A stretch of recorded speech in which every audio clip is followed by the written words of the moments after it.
ఈరోజు ఛత్రపతి శివాజీ జయంతిని జరుపుకుంటున్నాం. సంవత్సరాలు ఛత్రపతి అయ్యారు, రాజయ్యారు, రాజ్యాన్ని నడిపించారు.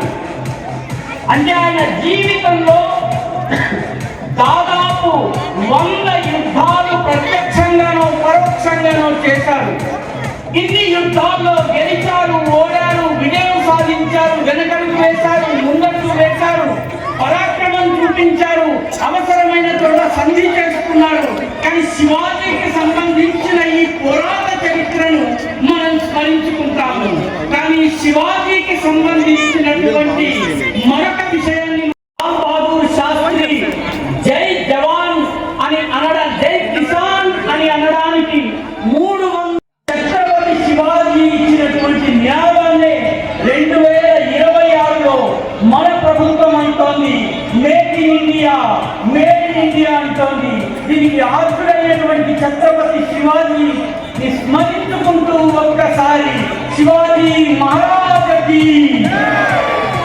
మిత్రులారా, ఛత్రపతి శివాజీ దగ్గరికి ఆంగ్లేయులు వచ్చారు. వాళ్ళు 5 మందుగుండుని ఇచ్చారు. అప్పటి వరకు మన సమాజంలో మందుగుండుని ముట్టేవాడు కేవలం ముస్లిం మాత్రమే. హిందువులు ముగింపులో మన ఈ హైదరాబాద్ నగరానికి కూడా ఛత్రపతి శివాజీతో చాలా అద్భుతమైనటువంటి సంబంధం ఉన్నది. మిత్రులారా, ఇక్కడ భద్రాచలంలో రాముడి గుడి కట్టినటువంటి రామదాసుని తానీషా బంధించి గోల్కొండ కోటలో కారాగారంలో పెట్టి, జైల్లో పెట్టి అష్ట కష్టాల పాలు చేశాడు. శివాజీ మహారాజకి. అక్కడ కూర్చోండి, మనకి ఇన్ని విషయాలు తెలిపడానికి రాజా జయ శివరాజ, జయ భారత జనమనో విరాజ, జయ మహావీర జయ శివరాజ, ధరణిని గాంచినో యుగ పురుష, జయ మహావీర జయ శివరాజ.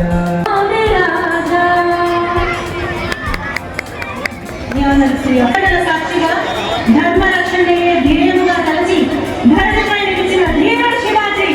జై భవానీ, జై శివాజీ. వేదికపై ఆశీర్వైనటువంటి పెద్దలు చంద్రశేఖర్ గారు, అలాగే వెళ్ళబోతున్నటువంటి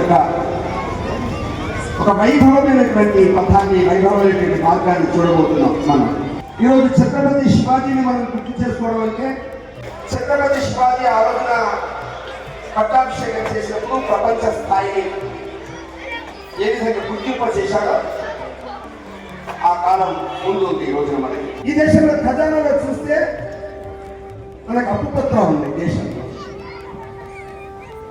తినడానికి తిండి లేదు, వరి పండించే స్థితి లేదు, గోధుమలు పండించే స్థితి లేదు. దేశంలో ఒక 10 సంవత్సరాల కాలఖండంలో 7 సార్లు కరువు వచ్చి దారిద్ర్యంలో కొట్టుముట్టాడుతున్న ఆ సమయం 1947 నుంచి 1962. అమెరికా నుంచి 1998లో అణ్వస్త్ర సంపన్న దేశంగా 5 దేశాల వరుసలో ఆ దేశం నిలిచినటువంటి సంఘటన ఈ రోజున దేశం మర్చిపోతున్నారు. ప్రపంచంలో ఉండేటువంటి దేశాలు అంతరిక్షంలోకి వెళ్తుంటే, చంద్రబాబు దగ్గరికి వెళ్తుంటే, సూర్యుడి గురించి పరిశోధనలు చేస్తుంటే, నా దేశం కేవలం సంవత్సరం కాలఖండంలో నిజాం నవాబు, ఏడవ నిజాం నవాబు దేశంలో 40,000 మంది హిందువుల్ని ఊడ్చకోసం వచ్చినప్పుడు, దేశంలో 250 సంవత్సరాలు ఆంగ్లేయులు పరిపాలిస్తున్న కాలంలో అమ్మవారి ఉత్సవాలు జరుపుకునే వాళ్ళు, గణపతి ఉత్సవాలు జరుపుకునే వాళ్ళు, రోడ్డు మీద లేక ఉన్ననాడు కాషాయ జెండా ఎగరని స్థితిలో ఉన్నప్పుడు, గోమాత రక్తం శ్రమిస్తున్నప్పుడు నా దేవాలయం ధ్వంసం 500 సంవత్సరాలు ఛత్రపతి శివాజీ తండ్రి తన కొడుకు పిల్లని ఆ మగశేషమని జన్మించిన తర్వాత వాడికి పుట్టిన మనవన్ని నా బొట్టు మీద ఆనుకోవడం కోసం పుట్టింది వాళ్ళ దేశంలో పరిపాలించిన 36 సంవత్సరాల పాటు ఛత్రపతి శివాజీ చేసిన ప్రతి అడుగు ఈ రోజు దేశంలో రాబోయేటువంటి 1500 తరాలు 1500 సంవత్సరాల పాటు ప్రతి యువకుడికి ప్రతి పిల్లవాడికి స్ఫూర్తినిచ్చి ప్రేరణించి నడిపించేటువంటి ఒక చట్టాన్ని ఒక సంఘటనని అర్చిస్తూ పాట పాడుతుంటే హారతి గీతం పాడుతుంటే రోడ్డు మీద వెళ్తున్న రాజు చూసి అమ్మాయిని పలకరించి ఆ అమ్మాయికి తల్లిదండ్రుల దగ్గరికి వచ్చి అమ్మా నీ పాప సామాన్యుడైనటువంటి కాదు నా కొడుకు పెళ్లి చేస్తావా అని చెప్పి ఆ అమ్మాయిని పెళ్లి చేసి సాధారణ పూరి పాక నుంచి రాజభవనంలోకి ప్రవేశించింది ఆ పాప. మీరు ఊహించరు 1725 to 1790 వారి గదిలో ఛత్రపతి శివాజీని చూసి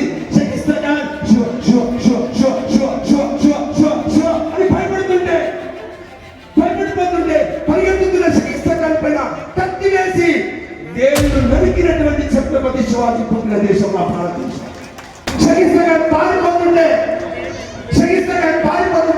లక్ష మంది ఎవరి చెరువులో నీళ్లు తాగించి పరిగెత్తించినటువంటి శివాజీ పుట్టిన దేశం నా భారతదేశం. ఏ రోజు రాబోతుంది మిత్రులారా, రాబోయే శతాబ్దం భారతీయ శతాబ్దం. మీకైనా సందేహం ఉందా? మళ్ళీ నేను ప్రజాకర్ల పాలన చూడదలుచుకోలే. అసత్యానికి వంశం ఈ సమాజం లొంగలేదు సుమా. నా హిందూ కాషాయ జెండా ఎగరేసే రోజు రాబోతుంది. రాబోయే శతాబ్దం హిందూ శతాబ్దం.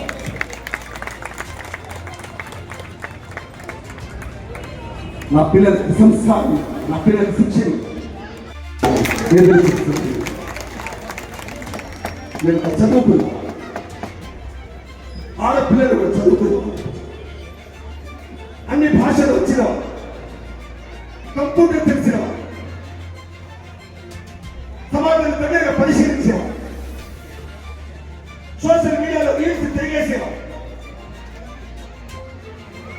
పొద్దు గడవకపోతే సీరియల్ కూడా చూసేవా, భారత రామాయణం చదివేవాళ్ళు లలిత సహస్రం వాళ్ళు వదిలేసేవా, విష్ణు సహస్ర నామాలతో భక్తిని పొంగి ప్రవహించేవా.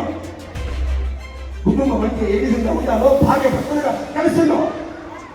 నా పిల్లలకు ఉన్నత సంస్కారం ఇవ్వడం కోసం ఈ దేశాలు వేసి సంస్కారం ఇవ్వడంలో ప్రథమ స్థానంలో నిలిచినవా. ఛత్రపతి శివాజీ అంటే ఒక గ్రామానికి పరిమితం కాదు. గల్లీలో గ్రామంలో ఇంటింట ఎవరు ఏం చేయలేదు సుమా.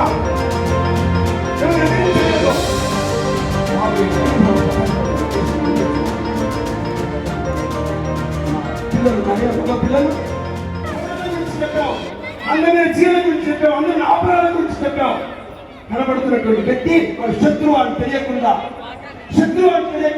ఇలాంటి 25,000 మంది జీతాలు తీసుకొని బ్రాహ్మణులు అమ్మాయిని ఎత్తుకుపోతే 5 లక్షలు, రెడ్డి అమ్మాయిని ఎత్తుకుపోతే 3 లక్షలు, ఎస్సీ అమ్మాయిని ఎత్తుకుపోతే 4 లక్షలు, బీసీ అమ్మాయిని ఎత్తుకుపోతే కొన్ని లక్షల పేరుతోని మన దేశంలో లవ్ జిహాద్ పేరుతో మన అమ్మాయిని ఎత్తుకుపోయి బురకా కప్పి 10 మంది సంతానం చేసి కడుపును ఖరాబ్ చేస్తున్నారమ్మా. సాఫ్ట్వేర్ ఇంజనీర్ చదువుతున్న మా అమ్మాయిని ఎత్తుకుపోయి నా గూడెల రాష్ట్రాన్ని పాకిస్తాన్ చేరేస్తున్నారమ్మా. మీకు అర్థమవుతున్న ఆ దేశంలో ఏం జరుగుతుందో. ఆడపిల్లలకి చదువుతో పాటు దేశం అదుపుతో పాటు ఆత్మసౌందర్యం తను క్షేమంగా సంసారం చేస్తున్న కుటుంబాన్ని నిలిపేవాళ్ళు కావాలి.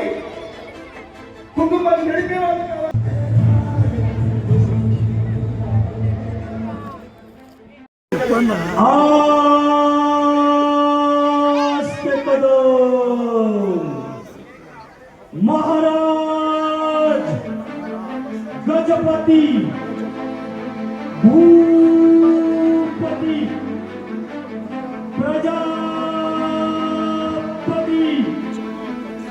सुवर्णरत्न श्रीपति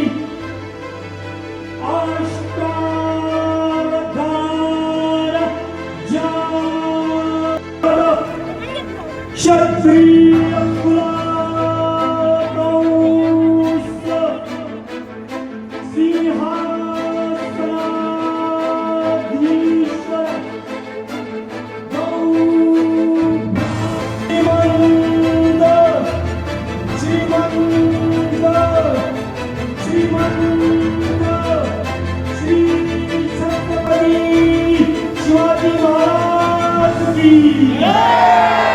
శ్రీ ఛత్రపతి ఛత్రపతి శివరాయ మతోన్మాద రక్కసుల శతాబ్దాల దండయాత్ర గోమాతల రక్తంతో విగ్రహాల విధ్వంసం నరహంతక దాడులతో స్త్రీ బాల వృద్ధులంతా ఆహాకారాలతో పరుగులెత్తు ఆ క్షణాన కోటలని ఆక్రమించి కాషాయం నేలదించి ప్రలోభాలు భయాలతో మతమార్పిడి గావించి హిందువులను కాఫిర్లుగా ఎంచి అంతమొందించి ముష్కరులను పనిపట్టగా ఉద్దండ పిండమై జగదీశ్వర అంశతో జగదంబాభరముతో జీజా గర్భములో వీరశివ ఉద్భవించెరా క్రూరమైన మొగలు జాతి నడ్డగించి గుండె చీల్చి ఛత్రపతి విక్రమించెరా శంభో శంకర హర హర మహాదేవ శివతాండవ మహానృత్యం మహాకాల రుద్రావతారం గోరక్షా దీక్షాధర శివరాయ నమోస్తుతే భండారి మావలీల పోలీలను కూడగట్టి స్వాతంత్రపు ఆకాంక్షలు గుండెల్లో రగుల్కొల్పెరా ఆదిల్ షా కుతుబ్ షా మొఘలు పాదుషా నవాబు పోర్చుగీసు ఫ్రెంచి డచ్ ఆంగ్లేయుల పీఠమణిచెరా తుకారాము భక్తిగాద సమర్థ రాముదాస బోధ దాదాది కొండదేవటే సింహగడు సింధుగడు శతదుర్గాలన్నిటిపై రాయగడు శిఖరంపై ధర్మధ్వజం ఎగరేసే నాభిషేకో న సంస్కార సింహస్య క్రియతే మృగైః విక్రమార్జిత